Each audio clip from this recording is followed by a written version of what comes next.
Welcome to CreepAndQuill. Tonight, The Damn Thing by Ambrose Bierce, a tale of an unseen creature and mounting dread. 1. By the light of a tallow candle, which had been placed on one end of a rough table, a man was reading something written in a book. It was an old account book, greatly worn, and the writing was not, apparently, very legible, for the man sometimes held the page close to the flame of the candle to get a stronger light upon it. The shadow of the book would then throw into obscurity a half of the room, darkening a number of faces and figures. For besides the reader, 8 other men were present. 7 of them sat against the rough log walls, silent and motionless, and the room being small, not very far from the table. By extending an arm, any one of them could have touched the 8th man, who lay on the table, face upward, partly covered by a sheet, his arms at his sides. He was dead. The man with the book was not reading aloud, and no one spoke. All seemed to be waiting for something to occur. The dead man only was without expectation. From the blank darkness outside came in, through the aperture that served for a window, all the ever unfamiliar noises of night in the wilderness. The long, nameless note of a distant coyote, the stilly pulsing thrill of tireless insects in trees, strange cries of night birds, so different from those of the birds of day, the drone of great blundering beetles, and all that mysterious chorus of small sounds that seem always to have been but half heard when they have suddenly ceased, as if conscious of an indiscretion. But nothing of all this was noted in that company. Its members were not overmuch addicted to idle interest in matters of no practical importance. That was obvious in every line of their rugged faces, obvious even in the dim light of the single candle.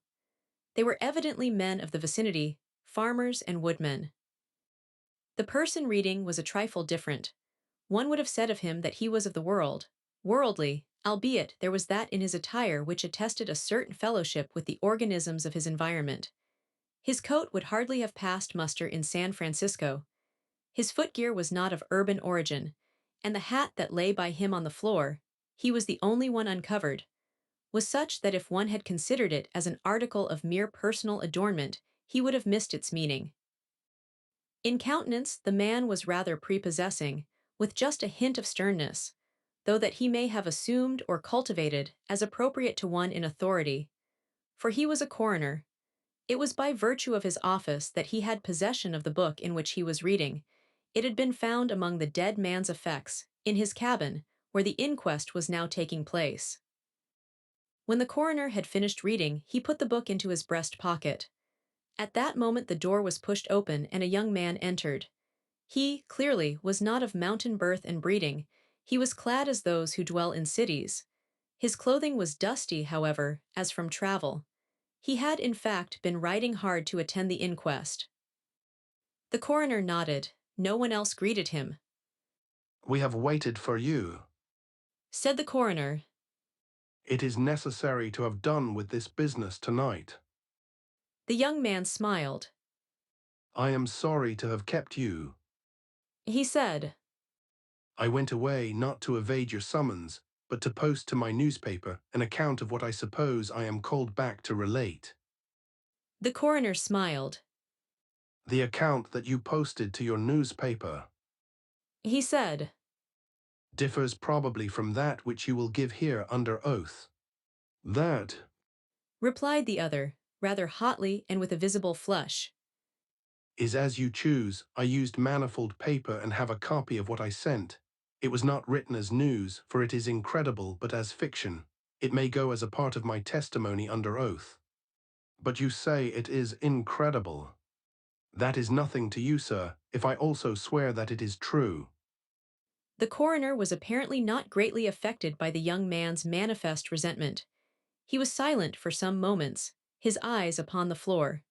The men about the sides of the cabin talked in whispers, but seldom withdrew their gaze from the face of the corpse. Presently the coroner lifted his eyes and said. We will resume the inquest. The men removed their hats. The witness was sworn. What is your name? The coroner asked. William Harker. Age 27. You knew the deceased Hugh Morgan? Yes. You were with him when he died? Near him? How did that happen? Your presence, I mean. I was visiting him at this place to shoot and fish. A part of my purpose, however, was to study him and his odd, solitary way of life. He seemed a good model for a character in fiction. I sometimes write stories. I sometimes read them. Thank you. Stories in general, not yours. Some of the jurors laughed. Against a somber background, humor shows high lights. Soldiers in the intervals of battle laugh easily, and a jest in the death chamber conquers by surprise. Relate the circumstances of this man's death. Said the coroner. You may use any notes or memoranda that you please. The witness understood. Pulling a manuscript from his breast pocket, he held it near the candle, and turning the leaves until he found the passage that he wanted, began to read. Adieu. The sun had hardly risen when we left the house. We were looking for quail, each with a shotgun, but we had only one dog. Morgan said that our best ground was beyond a certain ridge that he pointed out, and we crossed it by a trail through the chaparral. On the other side was comparatively level ground, thickly covered with wild oats. As we emerged from the chaparral, Morgan was but a few yards in advance. Suddenly we heard, at a little distance to our right, and partly in front, a noise as of some animal thrashing about in the bushes, which we could see were violently agitated. We've started a deer, said.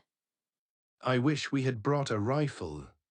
Morgan, who had stopped and was intently watching the agitated chaparral, said nothing, but had cocked both barrels of his gun and was holding it in readiness to aim. I thought him a trifle excited, which surprised me, for he had a reputation for exceptional coolness, even in moments of sudden and imminent peril. Oh, come. I said. You are not going to fill up a deer with quail shot, are you? Still he did not reply, but catching a sight of his face as he turned it slightly toward me, I was struck by the pallor of it. Then I understood that we had serious business on hand, and my first conjecture was that we had jumped a grizzly. I advanced to Morgan's side, cocking my piece as I moved. The bushes were now quiet, and the sounds had ceased, but Morgan was as attentive to the place as before. What is it? What the devil is it? I asked. That damned thing. He replied without turning his head. His voice was husky and unnatural. He trembled visibly. I was about to speak further, when I observed the wild oats near the place of the disturbance moving in the most inexplicable way. I can hardly describe it. It seemed as if stirred by a streak of wind, which not only bent it but pressed it down, crushed it so that it did not rise, and this movement was slowly prolonging itself directly toward us. Nothing that I had ever seen had affected me so strangely as this unfamiliar and unaccountable phenomenon, yet I am unable to recall any sense of fear.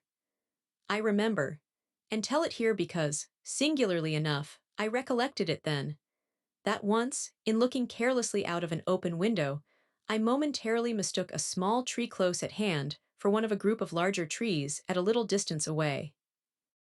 It looked the same size as the others, but being more distinctly and sharply defined in mass and detail, seemed out of harmony with them. It was a mere falsification of the law of aerial perspective, but it startled, almost terrified me. We so rely upon the orderly operation of familiar natural laws that any seeming suspension of them is noted as a menace to our safety, a warning of unthinkable calamity. So now the apparently causeless movement of the herbage, and the slow, undeviating approach of the line of disturbance were distinctly disquieting. My companion appeared actually frightened, and I could hardly credit my senses when I saw him suddenly throw his gun to his shoulders and fire both barrels at the agitated grass. Before the smoke of the discharge had cleared away, I heard a loud savage cry, a scream like that of a wild animal, and flinging his gun upon the ground, Morgan sprang away and ran swiftly from the spot. At the same instant, I was thrown violently to the ground by the impact of something unseen in the smoke, some soft, heavy substance that seemed thrown against me with great force. Before I could get upon my feet and recover my gun, which seemed to have been struck from my hands, I heard Morgan crying out as if in mortal agony, and mingling with his cries were such hoarse savage sounds as one hears from fighting dogs. Inexpressibly terrified, I struggled to my feet and looked in the direction of Morgan's retreat, and may heaven in mercy spare me from another sight like that. At a distance of less than 30 yards was my friend, down upon one knee, his head thrown back at a frightful angle, hatless, his long hair in disorder and his whole body in violent movement from side to side, backward and forward. His right arm was lifted and seemed to lack the hand, at least I could see none. The other arm was invisible. At times, as my memory now reports this extraordinary scene, I could discern but a part of his body. It was as if he had been partly blotted out. I cannot otherwise express it. Then a shifting of his position would bring it all into view again. All this must have occurred within a few seconds. Yet in that time, Morgan assumed all the postures of a determined wrestler vanquished by superior weight and strength. I saw nothing but him, and him not always distinctly. During the entire incident, his shouts and curses were heard, as if through an enveloping uproar of such sounds of rage and fury as I had never heard from the throat of man or brute. For a moment only I stood irresolute, then throwing down my gun, I ran forward to my friend's assistance. I had a vague belief that he was suffering from a fit or some form of convulsion. Before I could reach his side he was down and quiet. All sounds had ceased, but with a feeling of such terror as even these awful events had not inspired, I now saw the same mysterious movement of the wild oats prolonging itself from the trampled area about the prostrate man toward the edge of a wood. It was only when it had reached the wood that I was able to withdraw my eyes and look at my companion. He was dead. A three! The coroner rose from his seat and stood beside the dead man. Lifting an edge of the sheet, he pulled it away, exposing the entire body, altogether naked and showing in the candle light a clay-like yellow. It had, however, broad maculations of bluish-black, obviously caused by extravasated blood from contusions. The chest and sides looked as if they had been beaten with a bludgeon. There were dreadful lacerations. The skin was torn in strips and shreds. The coroner moved round to the end of the table and undid a silk handkerchief, which had been passed under the chin and knotted on the top of the head. When the handkerchief was drawn away, it exposed what had been the throat. Some of the jurors who had risen to get a better view repented their curiosity and turned away their faces. Witness Harker went to the open window and leaned out across the sill, faint and sick. Dropping the handkerchief upon the dead man's neck, the coroner stepped to an angle of the room, and from a pile of clothing produced one garment after another, each of which he held up a moment for inspection. All were torn and stiff with blood. The jurors did not make a closer inspection. They seemed rather uninterested. They had, in truth, seen all this before, the only thing that was new to them being Harker's testimony. Gentlemen, The coroner said, we have no more evidence, I think.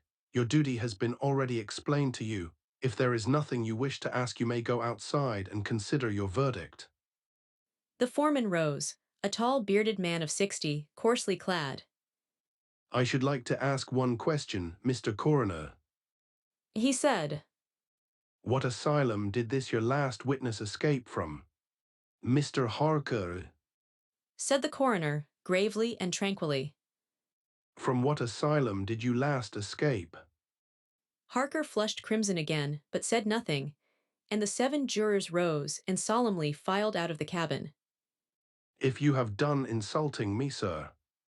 Said Harker, as soon as he and the officer were left alone with the dead man. I suppose I am at liberty to go. Yes, sir. Harker started to leave, but paused with his hand on the door latch. The habit of his profession was strong in him, stronger than his sense of personal dignity. He turned about and said, The book that you have there, I recognize it as Morgan's diary.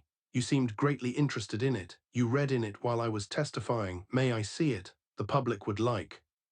The book will cut no figure in this matter. replied the official, slipping it into his coat pocket. All the entries in it were made before the writer's death. As Harker passed out of the house, the jury re-entered and stood about the table on which the now covered corpse showed under the sheet with sharp definition.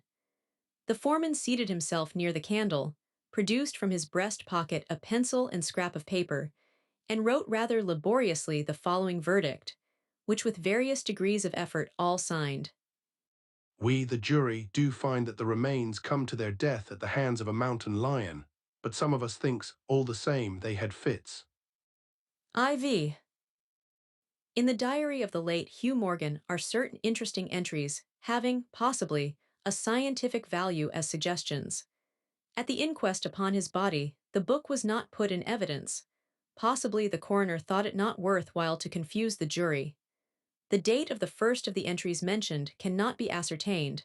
The upper part of the leaf is torn away. The part of the entry remaining is as follows. Would run in a half circle, keeping his head turned always toward the center, and again he would stand still, barking furiously. At last he ran away into the brush as fast as he could go.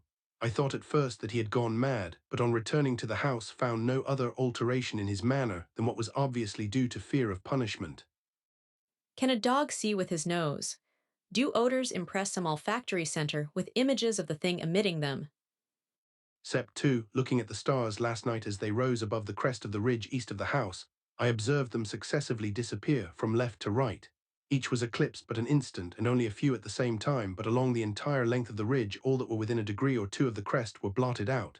It was as if something had passed along between me and them, but I could not see it, and the stars were not thick enough to define its outline. Ah, I don't like this.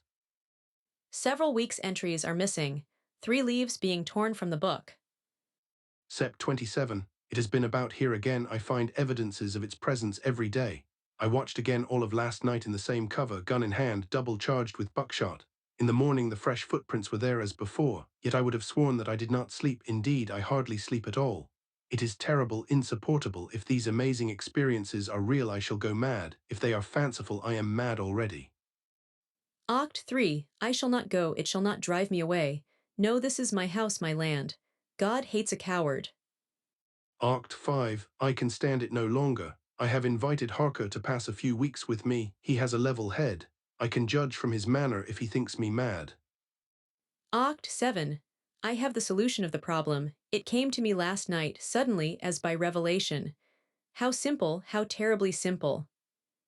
There are sounds that we cannot hear. At either end of the scale are notes that stir no chord of that imperfect instrument, the human ear. They are too high or too grave. I have observed a flock of blackbirds occupying an entire treetop, the tops of several trees, and all in full song. Suddenly, in a moment, at absolutely the same instant, all spring into the air and fly away. How they could not all see one another, whole treetops intervened. At no point could a leader have been visible to all. There must have been a signal of warning or command, high and shrill above the din, but by me unheard.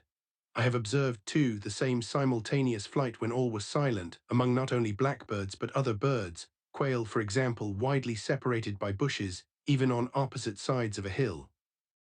It is known to seamen that a school of whales basking or sporting on the surface of the ocean, miles apart, with the convexity of the earth between them, will sometimes dive at the same instant, all gone out of sight in a moment. The signal has been sounded, too grave for the ear of the sailor at the masthead and his comrades on the deck, who nevertheless feel its vibrations in the ship as the stones of a cathedral are stirred by the bass of the organ. As with sounds, so with colors. At each end of the solar spectrum, the chemist can detect the presence of what are known as actinic rays. They represent colors, integral colors in the composition of light, which we are unable to discern. The human eye is an imperfect instrument. Its range is but a few octaves of the real chromatic scale. I am not mad. There are colors that we cannot see. And God help me, the damned thing is of such a color.